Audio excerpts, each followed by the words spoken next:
আজ আমি class 12-এ economics পড়াবো। আজকের টপিক ভারতীয় অর্থনীতিতে দারিদ্র্য, বৈষম্য এবং বেকারত্ব। Poverty, inequality and unemployment in Indian economy. তাহলে শুরু করা যাক। ভারতের মতো অনুন্নত দেশের জনসাধারণের তিনটি প্রধান সমস্যা কি? আয় ও সম্পদ বণ্টনে বৈষম্য, দারিদ্র্য ও বেকারি বা বেকারত্ব। এই চ্যাপ্টারে আমি এই তিনটি বিষয় নিয়ে আলোচনা করব। ভারতীয় অর্থনীতিতে একটি প্রধান সমস্যা হলো বৈষম্য, অর্থাৎ আয় ও সম্পদ বণ্টনে বৈষম্য। পঞ্চবার্ষিকী পরিকল্পনার শুরু থেকেই পরিকল্পনার উদ্দেশ্য হিসেবে আয় ও সম্পদে বণ্টনের সমতার নীতি ঘোষণা করা হলেও বাস্তবে কিন্তু কার্যকর হয়নি। ভারতের অর্থনৈতিক ক্ষেত্রে দেখা গেছে যে পরিকল্পনাকালে ভারতের আয় বৈষম্য বৃদ্ধি পেয়েছে এবং সেই কারণে মাথাপিছু আয় কিছুটা বৃদ্ধি পাওয়া সত্ত্বেও জনসাধারণের জীবনযাত্রার মান সেই অনুপাতে বৃদ্ধি পায়নি। ভারতের আয় বণ্টনের বৈষম্য অনুসন্ধান করার জন্য অধ্যাপক মহালনোবিশের নেতৃত্বে একটি কমিটি 1960 সালে গঠিত হয়েছিল। এই কমিটি রিজার্ভ ব্যাংকের হিসেব করা তথ্য থেকে দেখায় যে গ্রামাঞ্চলে উচ্চ আয় বিশিষ্ট 5% লোক মোট আয়ের 17% ভোগ করত। অন্যদিকে নিম্ন আয় বিশিষ্ট নিচের দিকের 20% লোক মোট আয়ের 9% ভোগ করত। শহরাঞ্চলে উচ্চ আয় বিশিষ্ট 5%-এর হাতে ছিল মোট জাতীয় আয়ের 26%, আর নিম্ন আয় বিশিষ্ট 20%-এর হাতে ছিল মোট জাতীয় আয়ের 7%। মহালনোবিশ কমিটি অনুযায়ী গ্রামাঞ্চলের তুলনায় শহরাঞ্চলে আয় বৈষম্য আরও বেশি। বিভিন্ন কারণে এই ভারতে আয় বৈষম্য বৃদ্ধি পেয়েছে। আমরা দেখলাম এই আয় বৈষম্য বৃদ্ধির পিছনে কারণগুলো কি কি সেগুলো দেখি। প্রথম কারণ হচ্ছে কি উত্তরাধিকার আইন। ভারতে উত্তরাধিকার আইন আয় বণ্টনে বৈষম্যের জন্য অনেকাংশে দায়ী। জন্মসূত্রে যে ব্যক্তি সম্পত্তির অধিকার নিয়ে জন্মগ্রহণ করেছে তার সঙ্গে সমাজের অন্যান্য ব্যক্তিদের অর্থনৈতিক বৈষম্য স্বয়ংক্রিয়ভাবে সৃষ্টি হচ্ছে। দ্বিতীয় কারণ কি সরকারি আইন। ভারতে আয় বণ্টনে বৈষম্যের জন্য সরকারি আইনও বহুল অংশে দায়ী। অনেক সময় সরকারি নীতি যেমন শিল্পনীতি, লাইসেন্স নীতি, বহুজাতিক সংস্থার সাথে সহযোগিতার চুক্তি স্থাপনে অনুমতি প্রদান, ঋণ প্রদানের বিশেষ সাহায্য ইত্যাদি বৃহৎ শিল্পপতিদের অনুকূলে গ্রহণ করা হয়। ফলে স্বাভাবিকভাবেই আয় বণ্টনে বৈষম্য বাড়ে। তৃতীয় কারণ হচ্ছে কি বেকার সমস্যা। ভারতে বেকার সমস্যাই আয় বৈষম্যের একটি প্রধান কারণ। ভারতে অর্থনৈতিক উন্নয়নের সাথে সাথে কর্মসংস্থানের পরিমাণ বাড়েনি। তার ফলে অর্থনৈতিক উন্নয়নের সঙ্গে সঙ্গে যে আয় সৃষ্টি হয়েছে সেই আয় অনেক লোকের মধ্যে বণ্টিত হয়নি, সেই জন্য আয় বৈষম্য বৃদ্ধি পেয়েছে। 4 নম্বর কারণ কি কর ফাঁকি। ভারতবর্ষে আয়করের হার খুব বেশি, তার ফলে কর ফাঁকি দেওয়ার প্রবণতাও খুব বেশি। উচ্চ আয় বিশিষ্ট লোকেরা কর ফাঁকির মাধ্যমে অতিরিক্ত অর্থ সঞ্চয় করে, এর ফলেও আয় বৈষম্য বৃদ্ধি পায়। পঞ্চম কারণ কি মুদ্রাস্ফীতি। ভারতে আয় বৈষম্য বৃদ্ধির অপর একটি কারণ হলো কি দ্রব্যমূল্য বৃদ্ধি। দ্রব্যমূল্য বৃদ্ধির ফলে সংগঠিত ক্ষেত্রে বেতন বৃদ্ধি পায়, যেমন সরকারি কর্মচারী, ব্যাংক কর্মচারী ইত্যাদি সংগঠিত ক্ষেত্রে নিযুক্ত শ্রমিকদের বেতন কী হয় মূল্যবৃদ্ধির সাথে সাথে বাড়ে, কারণ মূল্যবৃদ্ধির সাথে সাথে তারা অতিরিক্ত মহার্ঘ ভাতা আদায় করে।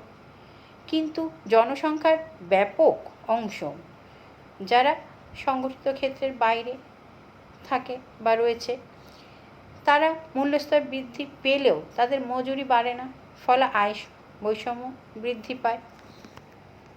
6 নম্বর কারণ কি পারিবারিক ও রাজনৈতিক প্রভাব। পারিবারিক ও রাজনৈতিক প্রভাব অনেক সময় আয় বন্টনে বৈষম্যের একটি কারণ হয়ে দাঁড়ায়।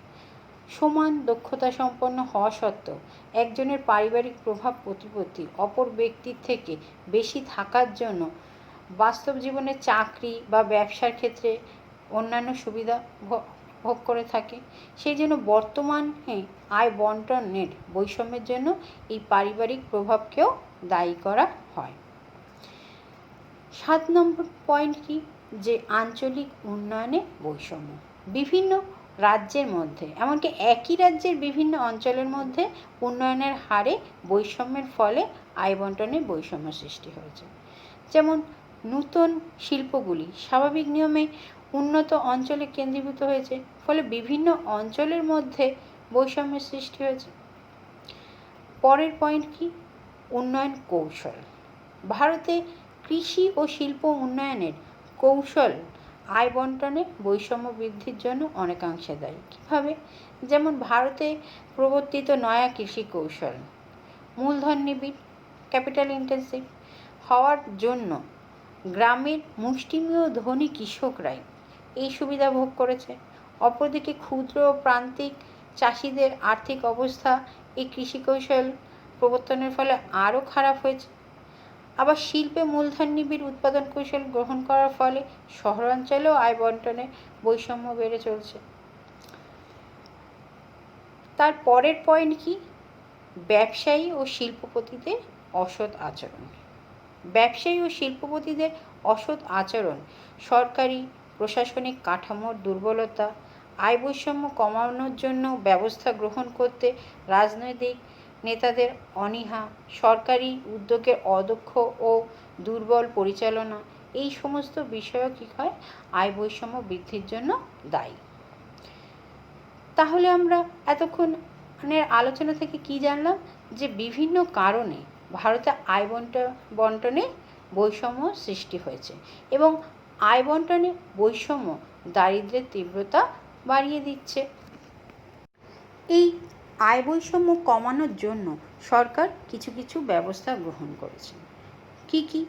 যেমন 1 নম্বর কি, কোম্পানির লভ্যাংশে শ্রমিকদের ন্যায়সঙ্গত অধিকার স্বীকার করে বোনাস আইন প্রণীত হয়েছে।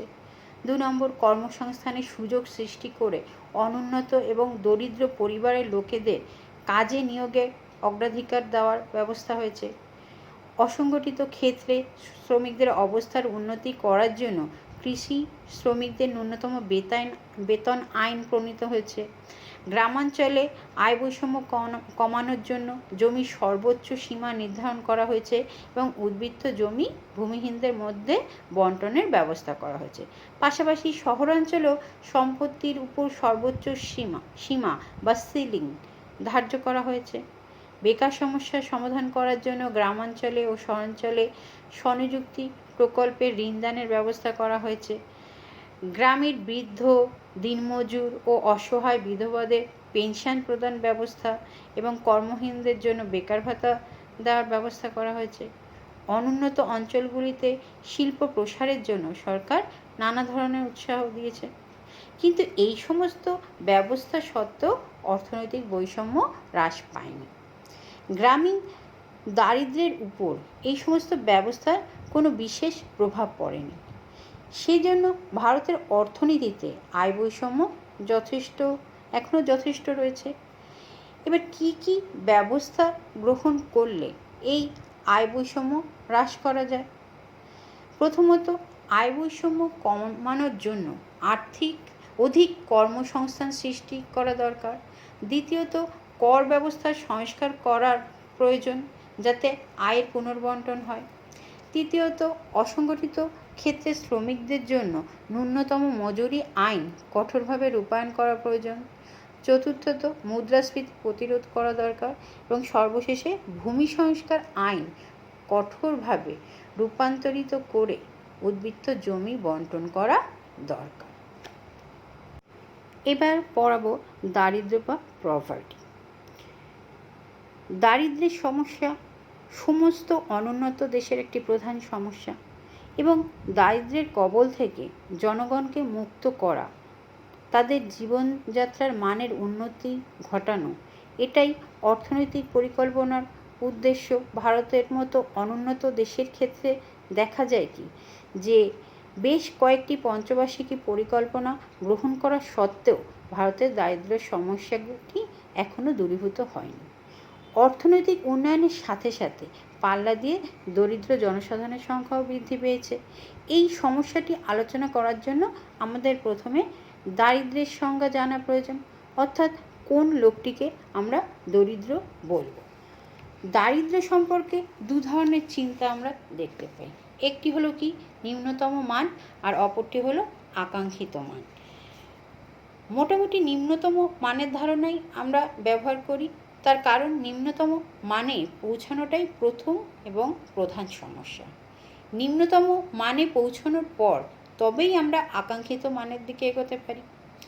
নানা হিসেবের সাহায্যে নিম্নতম মান পরিমাপ করার চেষ্টা হয়েছে। এই হিসেবগুলির মূল কথা কি, যে বেঁচে থাকার জন্য একজন প্রাপ্তবয়স্ক ব্যক্তিকে কিছু পরিমাণ দ্রব্য সামগ্রী ভোগ করতে হবে। যে সমস্ত দ্রব্য সামগ্রী ভোগ করে কোনো একজন পূর্ণবয়স্ক ব্যক্তি দৈনিক 2250 ক্যালোরি পেতে পারে, সেই পরিমাণ দ্রব্য সামগ্রীকেই নিম্নতম মান হিসেবে ধরা হয়েছে। বাজার থেকে এই সমস্ত দ্রব্য সামগ্রী কিনতে যা খরচ লাগে টাকার অঙ্কে, সেটাই হলো নিম্নতম ভোগ ব্যয়। টাকার অঙ্কে এটাই হলো দারিদ্র্য সীমার সংজ্ঞা। আবার যে সমস্ত ব্যক্তি এই পরিমাণ ভোগ ব্যয় করতে পারে না তাদের আমরা বলি দরিদ্র। অন্যদিকে যারা এই পরিমাণ ভোগ ব্যয় করতে পারে তাদের আমরা দরিদ্র সীমার ঊর্ধ্বে বলে ধরে রাখি। ভারতের পরিকল্পনা কমিশনের মতে 1960-61 সালের মূল্যস্তর অনুযায়ী যেসব ব্যক্তির মাসিক ভোগ ব্যয় 20 টাকার কম তারাই দারিদ্র সীমার নিচে, আর যেসব ব্যক্তির মাসিক ভোগ ব্যয় 20 টাকা অথবা তারও বেশি তারাই দরিদ্র সীমার ওপরে। এই হিসেবটি নিম্নতম মান অর্থাৎ 2250 ক্যালোরি সংগ্রহ করার জন্য যে ভোগ্যদ্রব্য ভোগ করতে হবে সেই হিসেব ধরেই করা হয়েছে। ক্যালোরির মাধ্যমে দারিদ্র্য পরিমাপকে জৈবিক দৃষ্টিভঙ্গি বলা হয়। দারিদ্র সীমা পরিমাপ করার বিভিন্ন পদ্ধতি আছে। এই পদ্ধতিগুলোর মধ্যে উল্লেখযোগ্য পদ্ধতিগুলো কি কি? প্রথম হলো 1 নম্বর হলো মাথা গণনার পদ্ধতি বা হেড কাউন্ট রেটিং মেথড। 2 নম্বর মাথা পিছু ভোগের পরিমাণ ভিত্তিক পদ্ধতি বা পার ক্যাপিটা কনজাম্পশন মেথড। 3 নম্বর আয় বৈষম্য ভিত্তিক পদ্ধতি বা inequality in income distribution based process. প্রথমে দেখি মাথা গুনতি গণনা পদ্ধতিটি কী বা মাথা গুনতি পদ্ধতিটি কী। দেশের মোট জনসংখ্যার মধ্যে দরিদ্র জনসাধারণের অনুপাত কী সেটি এই পদ্ধতিতে হিসেব করা হয়। এই পদ্ধতি প্রয়োগ করার জন্য প্রথমে দরিদ্র রেখা বা দরিদ্র সীমা নির্ধারণ করতে হয় এবং সেই সীমার নিচে কতজন আছে তার সংখ্যা নির্ধারণ করতে হয়। এই পদ্ধতিতে দরিদ্র পরিমাপ করার প্রধান ত্রুটি হলো দুটি। কি কি? যে দরিদ্র সীমার নিচে যে সমস্ত জনসাধারণ আছে তাদের আয় দরিদ্র সীমার কতটা নিচে তা পরিমাপ করা হয় না। দ্বিতীয়ত কি, দরিদ্রের মধ্যে আয়ের বন্টন সম্পর্কে কোনো তথ্য এই পদ্ধতিতে বিশ্লেষণ করা হয় না। এই সমস্ত ত্রুটির জন্য মাথা গণনার পদ্ধতি দেশের দরিদ্র পরিমাপ করার সঠিক পদ্ধতি নয় বলেই অনেক অর্থনীতিবিদ মনে করেন। দ্বিতীয় পদ্ধতিটি কি? মাথাপিছু ভোগের পরিমাণ ভিত্তিক পদ্ধতি। এই পদ্ধতিতে মাথাপিছু ভোগের পরিমাণের ভিত্তিতে দরিদ্র সীমা বা দারিদ্র সীমা নির্ধারণ করে দারিদ্র সম্পর্কে ধারণা করা হয়। এই পদ্ধতিতে কোনো ব্যক্তির স্বাভাবিক স্বাস্থ্য বজায় রাখার জন্য সর্বনিম্ন কত ক্যালোরি প্রোটিন ও ভিটামিনের প্রয়োজন হয় তার ভিত্তিতে হিসেব করা হয়, অথবা কোনো ব্যক্তির জীবনযাত্রার মান, স্বাস্থ্য, শিক্ষা এবং ভোগের পরিমাণের ভিত্তিতে ওই ব্যক্তির আর্থিক অবস্থা কী পরিমাণ খারাপ তার ভিত্তিতে হিসেব করা হয়। এই পদ্ধতিতে দারিদ্র্য পরিমাপের প্রধান ত্রুটিগুলো কি কি? 1 নম্বর, দেশের বিভিন্ন অঞ্চলে আবহাওয়ার প্রভাবে জনসাধারণের শারীরিক কাঠামো এবং ক্যালোরির প্রয়োজন সমান হয় না। এই বিষয়টি এই পদ্ধতিতে বিশ্লেষণ করা হয়নি। দ্বিতীয়ত, স্বাভাবিক স্বাস্থ্য বজায় রাখার জন্য একজন ব্যক্তি কী পরিমাণ ক্যালোরি পেতে পারে সেটি অনেকাংশেই নির্ভর করে খাদ্য সামগ্রী সম্পর্কে ওই ব্যক্তির পছন্দ অপছন্দের উপর। তৃতীয় ত্রুটি কী, যে শুধু মানুষের স্বাভাবিক স্বাস্থ্য বজায় রাখার জন্য ও জীবন ধারণের জন্য ন্যূনতম প্রয়োজন শুধুমাত্র খাদ্য সামগ্রীই নয়, খাদ্য সামগ্রীর বাইরেও বহু বিষয় আছে। তাছাড়া বিভিন্ন পরিস্থিতিতে ন্যূনতম প্রয়োজনের মাত্রাও বিভিন্ন হয়ে থাকে। এই জন্য এই পদ্ধতির মাধ্যমে দারিদ্র্যের সঠিক পরিমাপ করা যায় না। তৃতীয় পদ্ধতিটি কি? আয় বৈষম্য ভিত্তিক পদ্ধতি। দরিদ্র সম্পর্কে ধারণার জন্য আয়ের বৈষম্যকে ব্যবহার করা হয়েছে। যে ব্যক্তির আয় খুব কম এবং ওই আয়ে নিজের ন্যূনতম প্রয়োজন মেটাতে পারে না, সেই দরিদ্র। এই পদ্ধতি তাহলে কি বললাম, যে এই পদ্ধতিতে দরিদ্র সম্পর্কে ধারণার জন্য আয়কে ব্যবহার করা হয়েছে। যে ব্যক্তির আয় খুব কম এবং ওই আয়ে নিজের ন্যূনতম প্রয়োজন মেটাতে পারে না, সেই দরিদ্র। এই পদ্ধতির অসুবিধা হলো কি, ন্যূনতম প্রয়োজন বলতে কী বোঝায় সেটি বিতর্কের বিষয়। বিখ্যাত অর্থনীতিবিদ অধ্যাপক অমর্ত্য সেন মনে করেন যে আপেক্ষিক বঞ্চনা দরিদ্র সম্পর্কিত ধারণা ব্যাখ্যার একটি সাহায্যকারী উপাদান হতে পারে। যেমন একজন ব্যক্তি অর্থনীতিতে কিছু সুযোগ সুবিধা পাচ্ছে, কিন্তু একই পরিবেশে অপর এক ব্যক্তি সেটি পাচ্ছে না, ফলে দ্বিতীয় ব্যক্তির অর্থনৈতিক অবস্থা প্রথম ব্যক্তির তুলনায় খারাপ।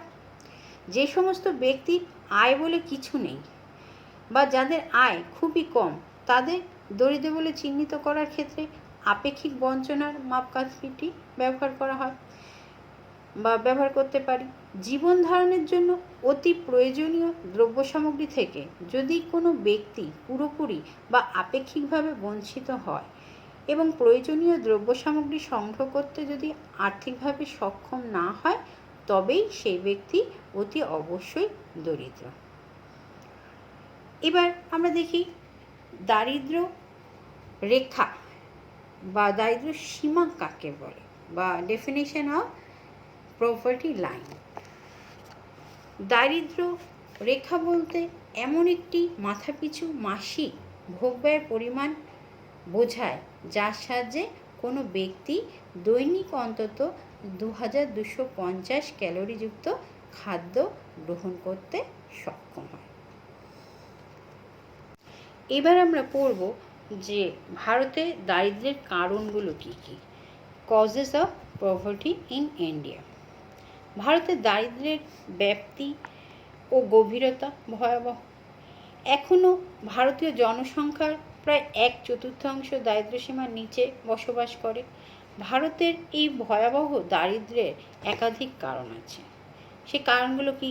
প্রথম কারণ হচ্ছে দারিদ্র্যের দুষ্টচক্র বা ভিসিয়াস সার্কেল অফ পভার্টি। ভারতের দারিদ্র্যের প্রধান কারণ হলো অর্থনৈতিক অনগ্রসরতা। অর্থনৈতিক অনগ্রসরতার আবার প্রধান কারণ হলো কি? দারিদ্র্যের দুষ্টচক্র।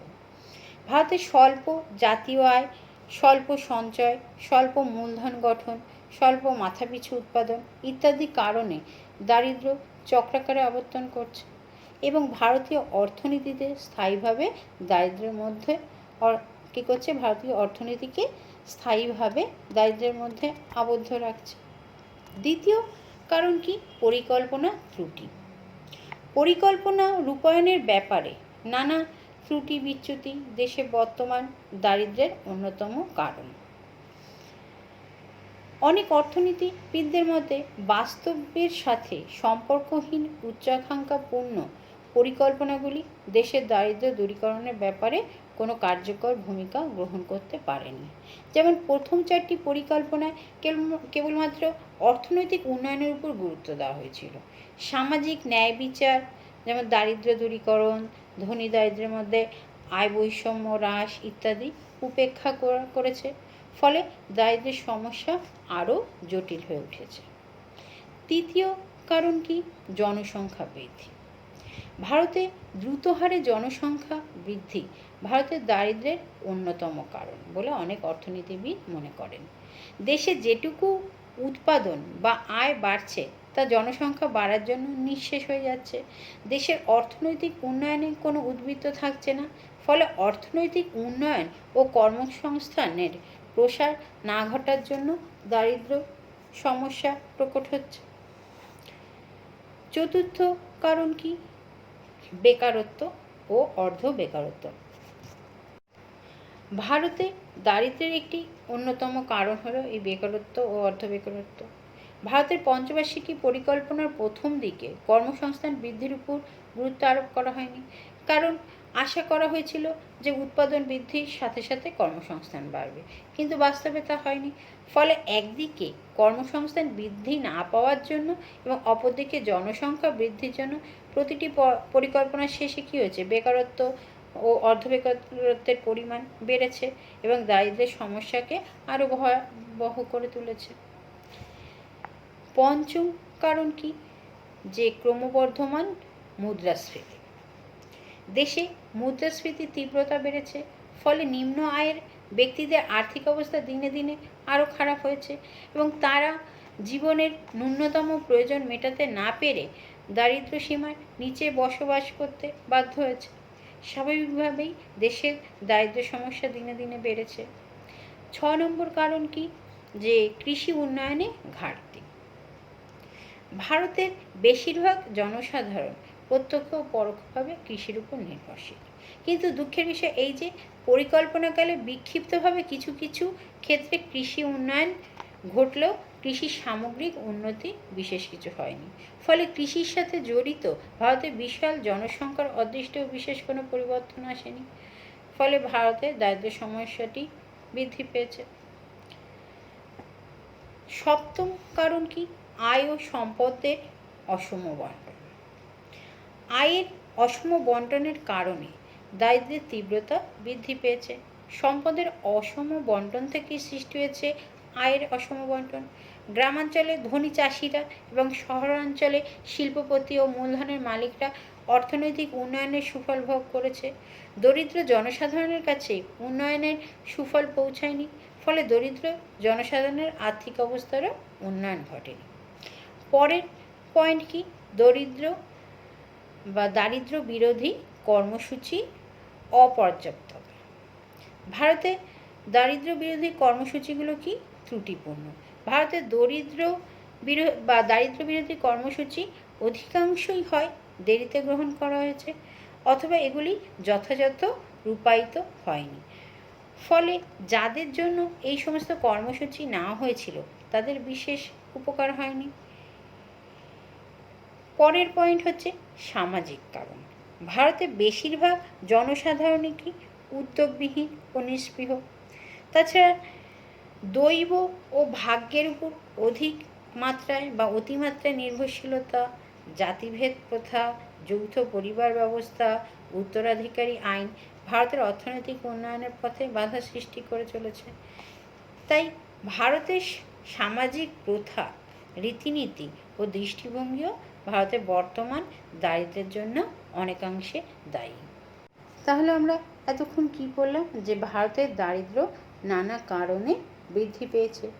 কিছু সামাজিক ন্যায় বিচার প্রতিষ্ঠার জন্য দারিদ্র্যের সমস্যার সমাধান করা সরকারের অবশ্যই কর্তব্য এবং এর জন্য প্রয়োজন হলো দীর্ঘমেয়াদী নিরবিচ্ছিন্ন প্রয়াস। এই দারিদ্র্য দূরীকরণের জন্য সরকার কি কি প্রচেষ্টা করেছে সেটা এবার আমরা পড়ব। স্বাধীনতার পর 1951 সালে ভারতের পঞ্চবার্ষিকী পরিকল্পনা শুরু হয়।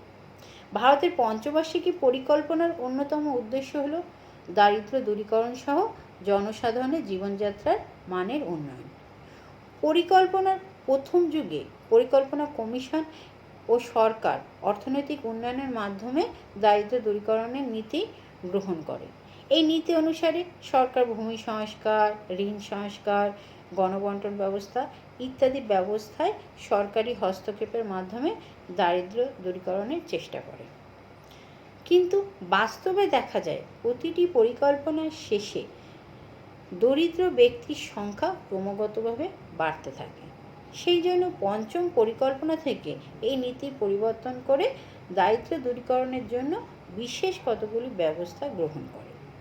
এই সময় থেকেই সামাজিক ন্যায় বিচার প্রতিষ্ঠা, যেমন দারিদ্র্য দূরীকরণের প্রত্যক্ষ কর্মসূচি শুরু করে। পঞ্চম পরিকল্পনাতেই সুস্পষ্টভাবে ঘোষণা করা হয় যে গরিবি হাটাও। এই পরিকল্পনায় দরিদ্র জনসাধারণের জীবনযাত্রার মান উন্নয়নের জন্য ন্যূনতম প্রয়োজন প্রকল্প গ্রহণ করা হয়। এই প্রকল্পগুলোর মধ্যে উল্লেখযোগ্য প্রকল্পগুলো কি?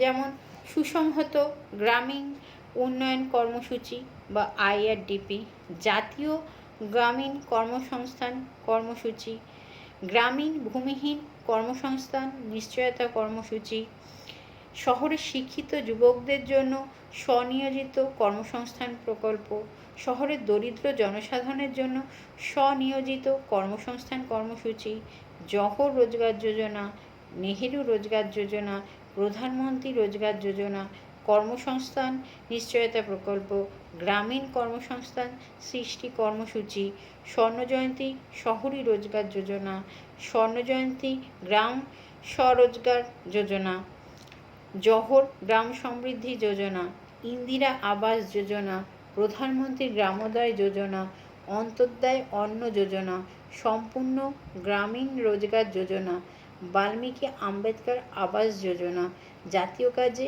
বিনিময় খাদ্য প্রকল্প, জাতীয় গ্রামীণ কর্মসংস্থান নিশ্চয়তা প্রকল্প। এই সমস্ত ব্যবস্থা গ্রহণ করা সত্ত্বেও দ্রুত হারে জনসংখ্যা বৃদ্ধি, আয় ও সম্পদ বণ্টনের বৈষম্য, উন্নয়নের হার লক্ষ্যমাত্রার তুলনায় কম হওয়ার জন্য দারিদ্র্য দূরীকরণ কর্মসূচি সফল হয়নি।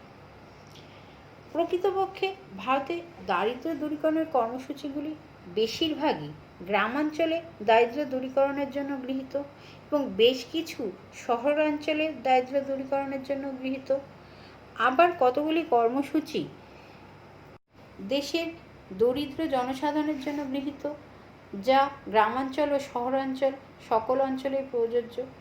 দারিদ্র্য দূরীকরণের জন্য গৃহীত সরকারি ব্যবস্থা অসফলতার দিকগুলো কি কি সেটা দেখি। যে প্রথম হলো কি, বরাদ্দ অর্থের অপচয়।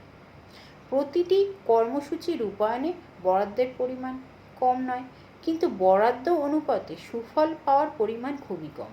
দারিদ্র্য দূরীকরণের কর্মসূচি রূপায়ণে বরাদ্দের বেশিরভাগ অংশই ব্যয় হচ্ছে প্রশাসনিক খাতে, ফলে দারিদ্র জনসাধারণের কাছে গিয়ে পৌঁছায় খুবই সামান্য পরিমাণে বরাদ্দ। দ্বিতীয়ত কি, কর্মসূচিগুলি বিশেষ উদ্দেশ্যে রচিত। ভারতে দারিদ্র দূরীকরণের কর্মসূচিগুলির বেশিরভাগই গ্রহণ করা হয়েছে বিশেষ উদ্দেশ্য পূরণ করার জন্য, ফলে বিভিন্ন কর্মসূচির মধ্যে পারস্পরিক যোগাযোগ নেই বললেই চলে। কিন্তু দারিদ্র দূরীকরণের জন্য প্রয়োজন হলো সমস্ত কর্মসূচির যৌথ প্রচেষ্টার মাধ্যমে দারিদ্র্যের মূলে আঘাত দেওয়া। তাই দেখা যায় যে পারস্পরিক সংযুক্তির অভাবে প্রতিটি প্রকল্প রূপায়ণে বাধা সৃষ্টি হয়েছে। তৃতীয় পয়েন্ট কি, যে দরিদ্র ব্যক্তিদের চাহিদার দিকটি উপেক্ষিত হয়েছে। ভারতের দরিদ্র দূরীকরণের কর্মসূচি অনুযায়ী যে সমস্ত দ্রব্য ও সেবার যোগান দেওয়া হয়, সেই সমস্ত দ্রব্য ও সেবার চাহিদার দিক সম্পূর্ণভাবে উপেক্ষা করা হয়। যেমন ইন্দিরা আবাস যোজনায় গ্রামাঞ্চলে দরিদ্র জনসাধারণের গৃহ সমস্যা সমাধানের জন্য বিনা ব্যয়ে দরিদ্র মানুষদের গৃহ প্রদানের জন্য যে সমস্ত গৃহ নির্মাণ করা হয়েছে তার বেশিরভাগই দরিদ্র ব্যক্তিদের পছন্দ ও সুবিধা মতো না হওয়ায় সেগুলো সম্পূর্ণ ব্যবহার করা সম্ভব হচ্ছে না। তাছাড়া কর্মসূচিতে যে সমস্ত দ্রব্য সরবরাহ করা হয়, যেমন চাল বা গম, সেগুলো নিষ্কৃষ্ট মানের জন্য দরিদ্র ব্যক্তিরা ওই সমস্ত দ্রব্য অনেক সময় গ্রহণ করতে পারে না। চতুর্থ পয়েন্ট কি, প্রকল্পের প্রতিদানের বিষয়টি উপেক্ষিত হয়েছে। ভারতে দারিদ্র্য দূরীকরণের জন্য কর্মসংস্থান সৃষ্টিকারী প্রকল্পগুলির ক্ষেত্রে অর্থ ব্যয় করা হয়েছে ঠিকই, কিন্তু সেই বরাদ্দ অর্থের মাধ্যমে পর্যাপ্ত কর্মসংস্থান সৃষ্টি হয়েছে কিনা তার কোনো হিসেব নেই। লাস্ট পয়েন্ট কি, যে ভারতে দারিদ্র্য দূরীকরণের সুযোগ সুবিধা দরিদ্র ব্যক্তিদের কাছে না পৌঁছানোর কারণ হলো দরিদ্র ব্যক্তিদের চেতনার অভাব। এই সমস্ত কর্মসূচি প্রাপ্ত সুবিধাকে তারা দান হিসেবে গ্রহণ করে, কিন্তু এগুলি সঠিক পরিমাণে পাওয়ার যে তারা অধিকারী এই ধারণা তাদের নেই। তার ফলস্বরূপ দেখা যায় যে দরিদ্র ব্যক্তিদের জন্য বণ্টিত অর্থ দুর্নীতিগ্রস্ত প্রশাসকদের মাধ্যমে সমাজের বিত্তবানদের হাতে গিয়ে পৌঁছায়। তাহলে আমরা এই যে এতক্ষণ যে পড়লাম, যে আলোচনা করলাম, তার থেকে কি বুঝলাম, যে সমাজের মধ্যে যারা দরিদ্র ও অবহেলিত তাদের জন্য পৃথকভাবে কিছু অনুদান ও ঋণ বন্টনের ব্যবস্থা করলেই দারিদ্র্য দূর হবে না। এর জন্য প্রয়োজন হলো দরিদ্র ব্যক্তিদের চারপাশে যে সমস্ত বিষয়গুলি তাদের দারিদ্র্যের মধ্যে আবদ্ধ করে রাখছে সেই সমস্ত বিষয়গুলির উন্নতি ঘটানো। সেই জন্য প্রয়োজন হলো দেশে ভূমি সংস্কার কার্যক্রম, গ্রামাঞ্চলে আর্থসামাজিক পরিকাঠামো বিস্তৃত ও মজবুত করা। এই জন্য শিক্ষা ও প্রশিক্ষণের প্রসার, প্রশাসন ও ঋণদানকারী প্রতিষ্ঠানে দারিদ্র্যের অনুকূলে দৃষ্টিভঙ্গির প্রসার, দরিদ্র মানুষের মধ্যে আত্মবিশ্বাস ও গঠনমূলক কাজের অভ্যাস তৈরি এবং গ্রামাঞ্চল ও শহরাঞ্চলের গণতান্ত্রিক সংগঠনগুলোকে আরও বলিষ্ঠ করে তোলা প্রয়োজন। ঠিক আছে, আজকের ক্লাস এখানেই শেষ হলো।